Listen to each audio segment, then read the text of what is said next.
Good morning students, मैं doctor प्रज्ञा शर्मा प्रवक्ता diet Agra से आपका स्वागत करती हूँ। आज हम डीएलएड चतुर्थ सेमेस्टर के शैक्षिक प्रबंधन एवं प्रशासन विषय पर चर्चा करेंगे।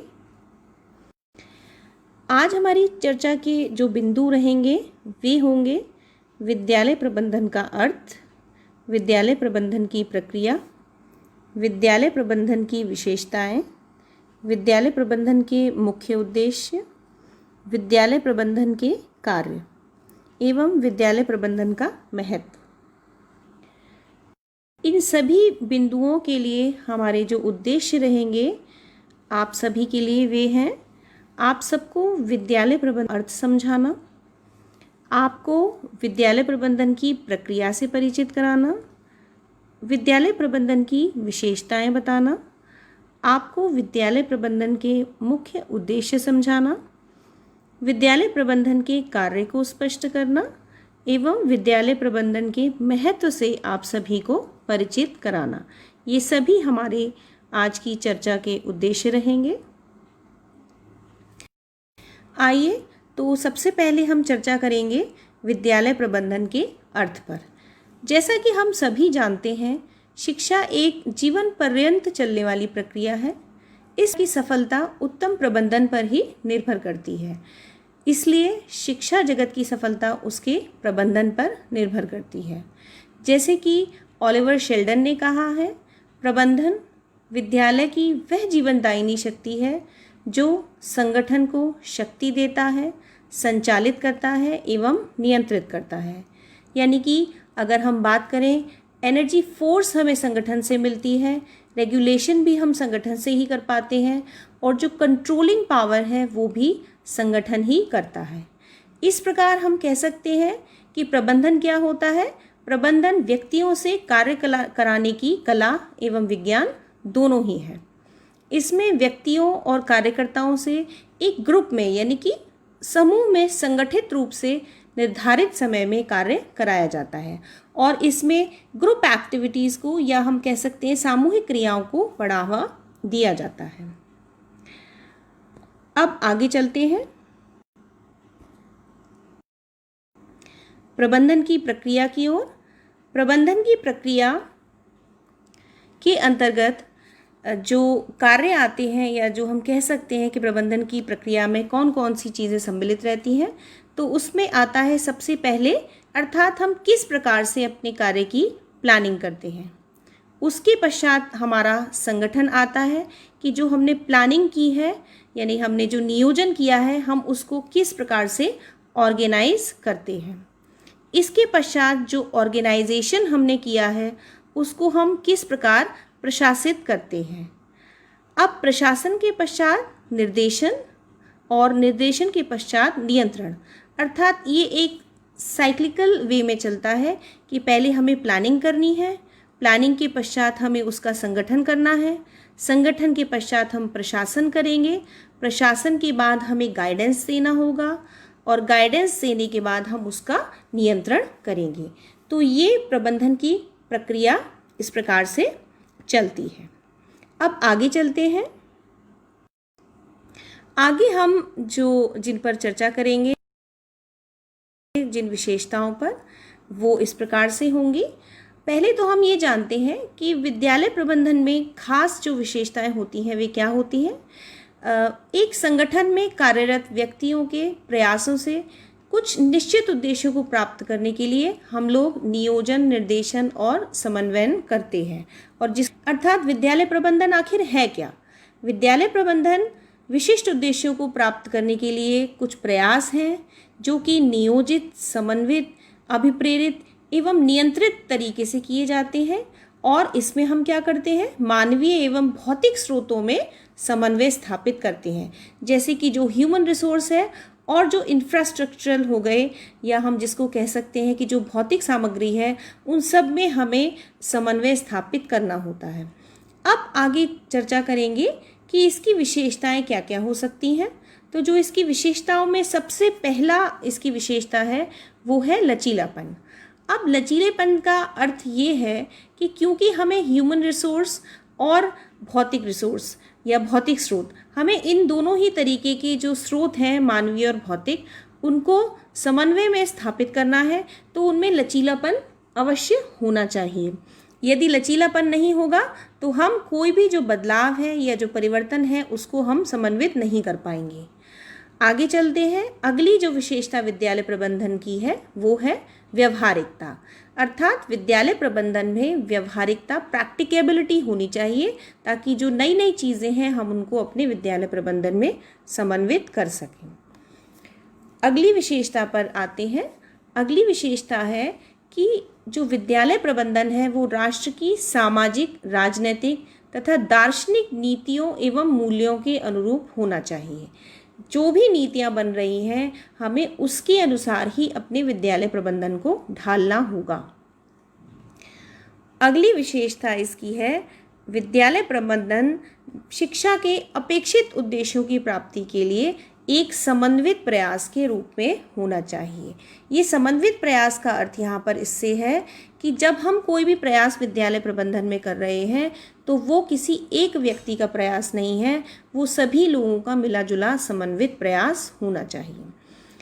अगला बिंदु विशेषताओं का है विद्यालय प्रबंधन में सक्षमता होनी चाहिए। सक्षमता का अर्थ है कि हम विद्यालय प्रबंधन में जो भी नीतियाँ बना रहे हैं या जो भी कार्य कर रहे हैं तो उसको कार्य करने की हमारे अंदर क्षमता होनी चाहिए।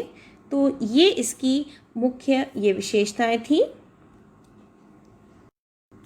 अब आगे चलते हैं विद्यालय प्रबंधन के मुख्य उद्देश्यों की ओर। विद्यालय प्रबंधन शिक्षा की प्रक्रिया का संचालन करता है। शिक्षा कैसे चल रही है, उसको कैसे चलाना है, ये विद्यालय प्रबंधन का मुख्य उद्देश्य होता है, जिसका आकलन छात्रों के विकास, उपलब्धियों और व्यवहार परिवर्तन से किया जाता है, जिसे हम अधिगम उपलब्धि भी कहते हैं। विद्यालय प्रबंधन शिक्षा प्रक्रिया का मूल आधार भी होता है, कार्यक्षेत्र भी होता है, जहाँ शिक्षण अधिगम प्रक्रिया का संपादन किया जाता है। प्रत्येक संस्था अपने लक्ष्य और आदर्शों को लेकर चलती है और उनकी सफलतापूर्वक प्राप्ति के लिए हमें उचित प्रबंधन की आवश्यकता होती है। विद्यालय एक बहुत ही इम्पॉर्टेंट इंस्टीट्यूशन है, जिसे हम एक सामाजिक संस्था कह सकते हैं।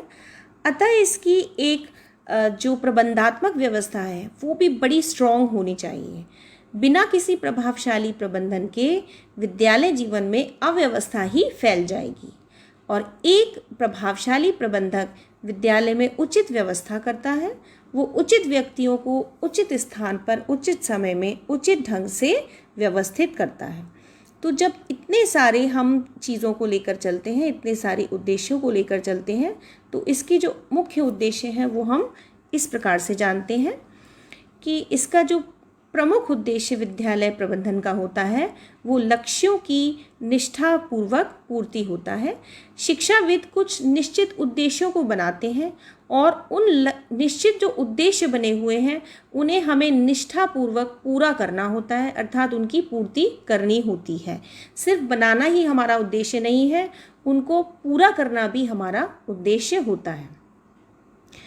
अगला मुख्य उद्देश्य विद्यालय प्रबंधन का है कि हमें मिलजुल कर रहने की कला सिखाना, क्योंकि हम ह्यूमन रिसोर्स को डील करते हैं, भांति भांति के लोग होते हैं और हमें उनके साथ कार्य करना होता है। तो हमें मिलजुल कर रहने की कला भी प्रबंधन के अंदर ही सीखनी होती है। इसका अगला मुख्य उद्देश्य है विद्यालय संबंधी गतिविधियों तथा कार्यों का संचालन तथा संयोजन। विद्यालय में शैक्षणिक गतिविधियां भी चलती हैं, साथ ही साथ शैक्षणिकेतर गतिविधियां भी चलती हैं। तो उन सभी को हमें स्मूथली फंक्शनिंग हमें उनकी करानी होती है और उनका संयोजन भी हमें करना होता है। तो ये हमारे विद्यालय प्रबंधन का मुख्य उद्देश्य होता है।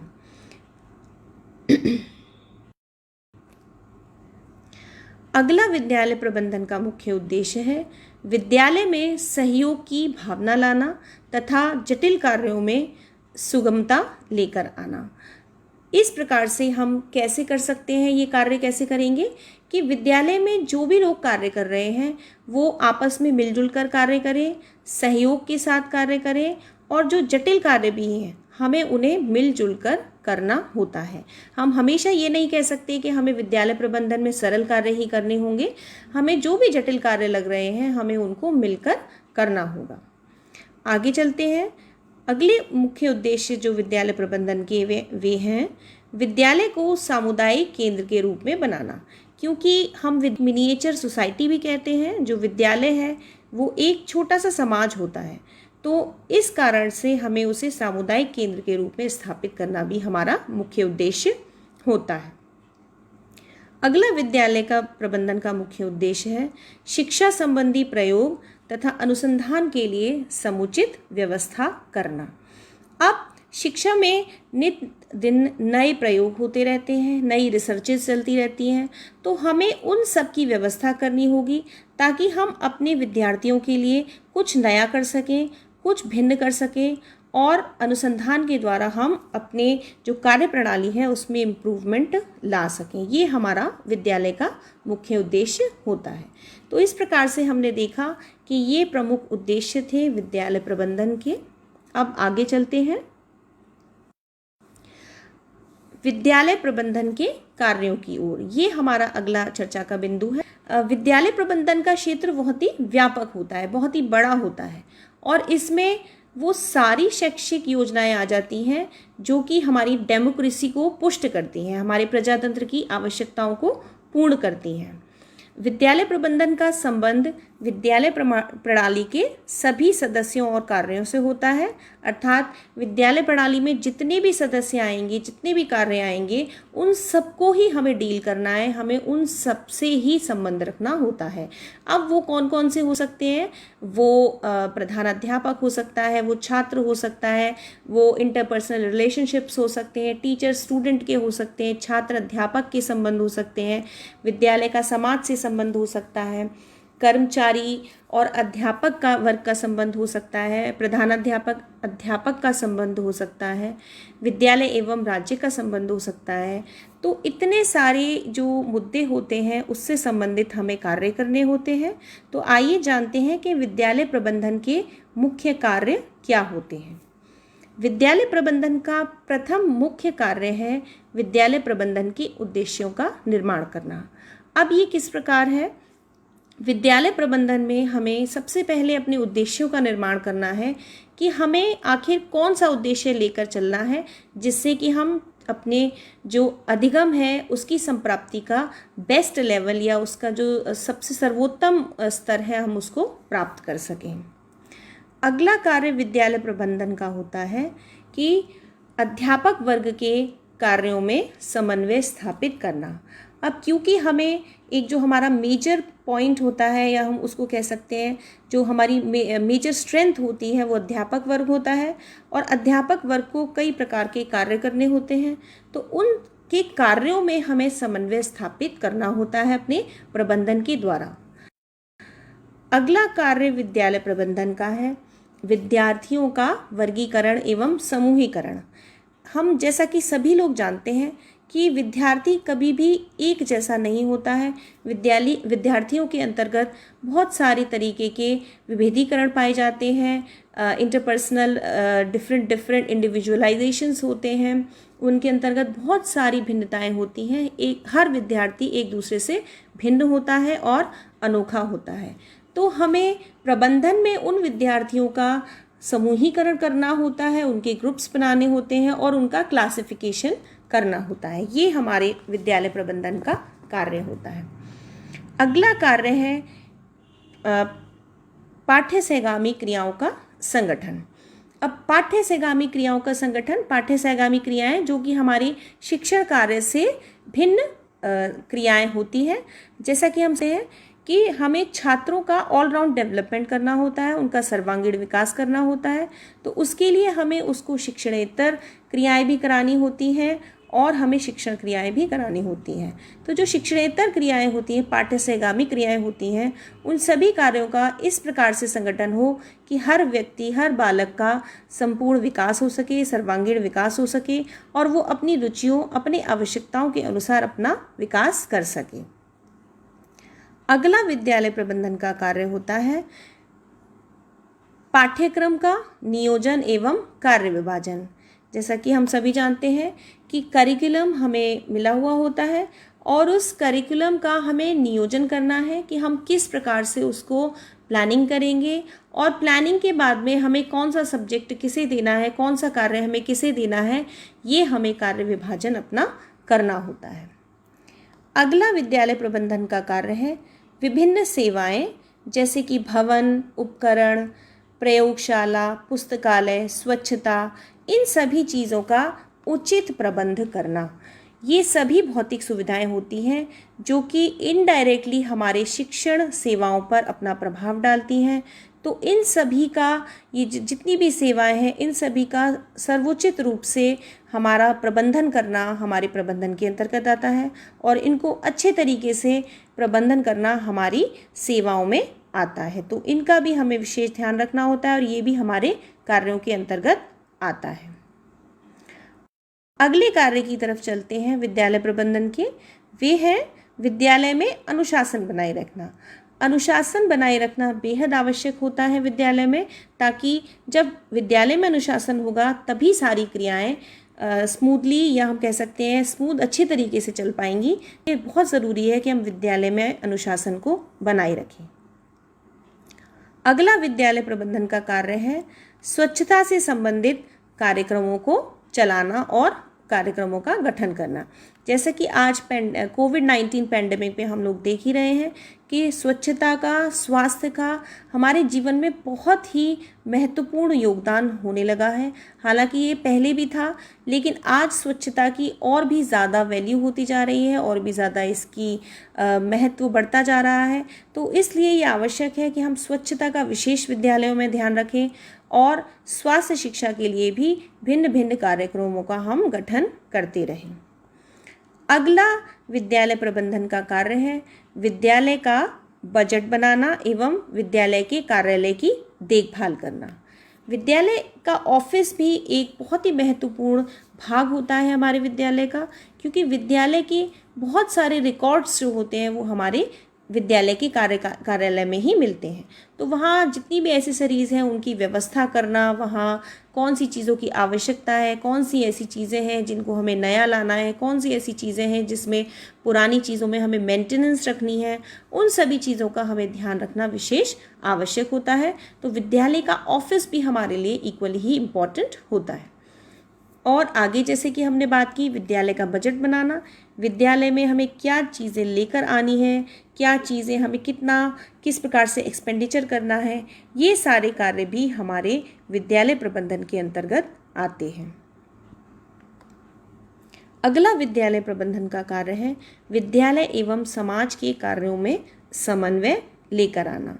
हमें जैसे कि हमने देखा ही है कि क्योंकि हम विद्यालय को एक मिनिएचर ऑफ सोसाइटी के रूप में बताते हैं, तो हमें घर, स्कूल और सोसाइटी, इन तीनों के ही जो कार्य हैं उनमें समन्वय स्थापित करना होता है और उनको समन्वय स्थापित करने के साथ ही अपने कार्यों को समन्वित रूप से चलाना होता है। अगला विद्यालय प्रबंधन का कार्य है विद्यार्थियों को समाज सेवा के कार्यों में लगाना। समाज सेवा जैसा कि हम सभी जानते हैं, हम एनएसएस के थ्रू करा सकते हैं, उसके साथ साथ हम बहुत सारे कार्यक्रम ऐसे चला सकते हैं जो कि विद्यार्थियों के जीवन में भी बदलाव लेकर आते हैं, उनमें समूह में कार्य करने की भावना का भी विकास करते हैं। तो बहुत सारे ऐसे विकास हैं जो हम विद्यार्थियों में समाज सेवा कार्यक्रमों से कर सकते हैं। साथ ही साथ इसमें विद्यार्थी का विकास तो होता ही होता है, हमारे समाज का भी विकास होता है। तो ये भी विद्यालय प्रबंधन के कार्य हैं कि इन सभी कार्यों को भली प्रकार करें और समन्वित रूप से करें।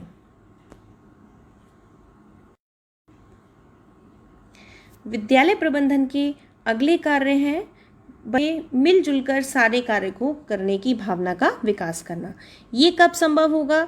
जब हम बालकों को एक साथ कार्य करने देंगे और उन सभी कार्यों को वो अच्छे तरीके से कर पाएंगे और हम अधिकतर कार्य ऐसे दें बालकों को जो कि वो हमें उनको डिफरेंट ऐसे टास्क देने हैं कि वो उन्हें मिलकर करें, समूह में करें और एक साथ मिलजुल कर एकजुट होकर उस कार्य को करने की फीलिंग उनके अंदर आए। अगला जो कार्य है हमारे विद्यालय प्रबंधन का वो है छात्रों की उपलब्धि का मूल्यांकन करना। छात्रों की उपलब्धि का मूल्यांकन हम कब करते हैं? जब हम शिक्षण कार्य करते हैं, और उसके बाद हमें ये आंकना है कि हमारे छात्र कितना समझ पा रहे हैं, हमारी शिक्षण विधियाँ किस प्रकार की रहीं, क्या उसमें कोई सुधार की आवश्यकता है। इन सभी कार्यों के लिए हमें अंत में मूल्यांकन करना बहुत आवश्यक होता है। तो छात्रों की उपलब्धि का मूल्यांकन करने के लिए हमें उनका असेसमेंट करना होता है। वो कौन कौन से किस किस तरीके से करना है, कैसे करना है, किस प्रकार से हमें ऑर्गेनाइज करना है, इन सारे तरीकों को, ये हमारे विद्यालय प्रबंधन का कार्य होता है। अगला कार्य जो विद्यालय प्रबंधन का है वह है शिक्षकों की योग्यता के अनुसार कार्य का आवंटन करना।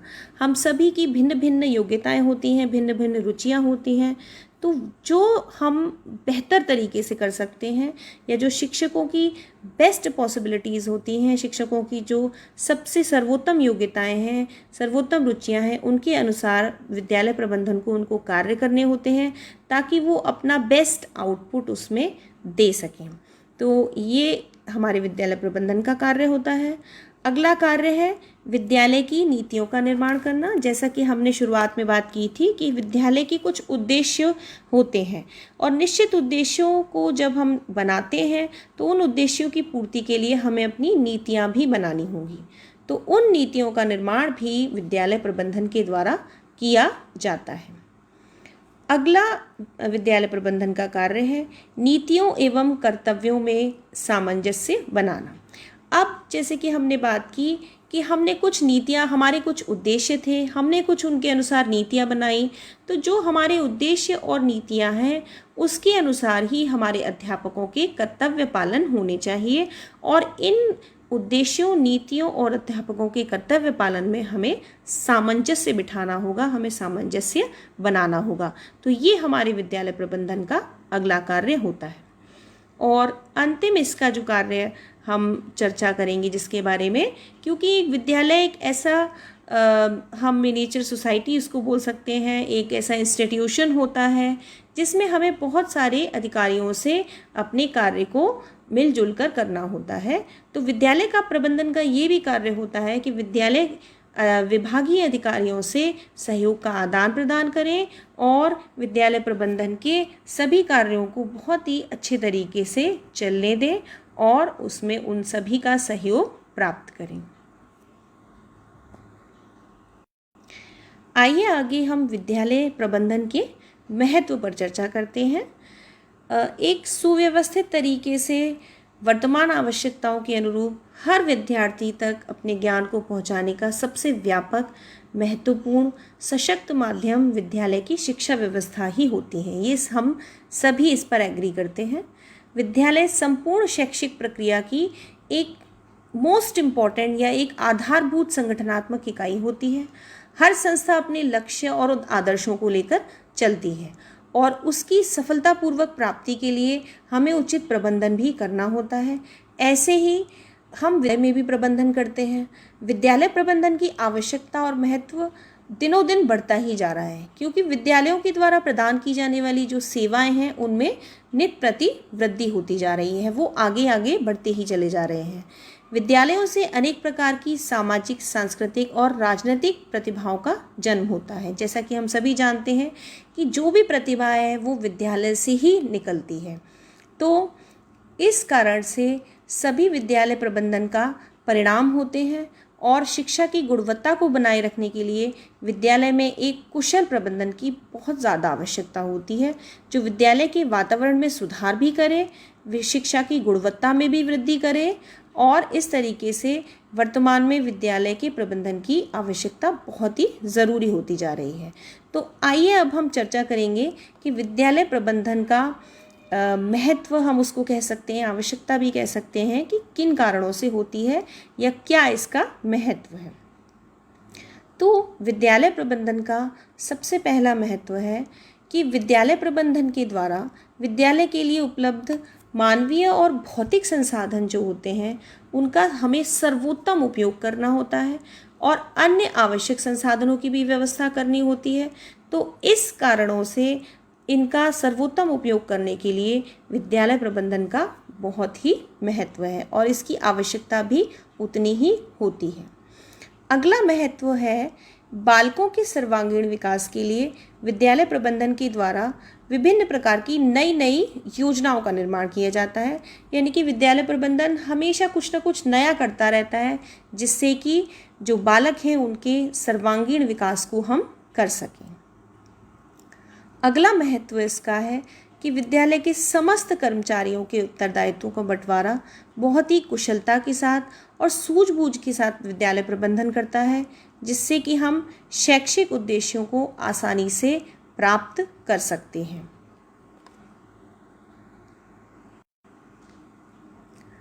अगला विद्यालय प्रबंधन का महत्व है कि विद्यालय प्रबंधन को विद्यालय का सफल संचालन करना होता है, ताकि वो बहुत ही अच्छे तरीके से चले और बीच में कोई भी हर्डल नहीं आए। और अगर वो संचालन सफल तरीके से नहीं हो पाएगा तो इसके अभाव में विद्यालय का प्रभावपूर्ण संचालन मुश्किल हो जाएगा और असंभव हो जाएगा, और इससे बालक का सर्वांगीण विकास भी हम नहीं कर सकते और उन्हें ना ही शैक्षिक वातावरण दे सकते हैं जो कि उन्हें मिलना चाहिए। तो इस कारण से विद्यालय का प्रभावपूर्ण संचालन भी विद्यालय प्रबंधन का महत्व बढ़ाता है। विद्यालय प्रबंधन में अगला इसका महत्व है, विद्यालय प्रबंधन में छात्रों के सर्वांगीण विकास के लिए विभिन्न प्रकार की पाठ्य सहगामी क्रियाओं को संचालित किया जाता है, जिससे छात्रों का शारीरिक और मानसिक विकास हो सके, ताकि हम ये कह सकें कि बालक का सर्वांगीण विकास हो चुका है। बालक का हमें नैतिक, चारित्रिक, शारीरिक और मानसिक सभी तरीके का विकास करना होता है। तो इस प्रकार हम कह सकते हैं कि विद्यालय प्रबंधन को प्रभावपूर्ण संचालन भी करना होता है, तो इस कारण से इसका महत्व है। ये विद्यालय प्रबंधन आदर्श शैक्षिक वातावरण का निर्माण भी करता है। ये बालकों के सर्वांगीण विकास के लिए बहुत सारे तरीके की गतिविधियों का भी निर्माण करता है, उनका संचालन करता है। तो अंत में निष्कर्ष के रूप में हम कह सकते हैं कि यदि किसी विद्यालय का प्रबंधन तंत्र उत्तम है तो उस विद्यालय से निकलने वाले छात्रों की उपलब्धि भी उत्तम एवं प्रभावशाली होगी, जो अपने विद्यालय, देश, परिवार और समाज का माथा ऊंचा रखते हुए अपने उच्च स्थान को प्राप्त करेंगे। इस प्रकार से ये कह सकते हैं हम लोग कि आज विद्यालयों को सबसे पहले अपने प्रबंधन तंत्र को स्ट्रॉन्ग, सबल, सशक्त बनाने के प्रयास करने चाहिए, जो किसी भी संस्था का केंद्र बिंदु होता है। तो इसी के साथ आज की चर्चा का विषय हम समाप्त करते हैं। धन्यवाद।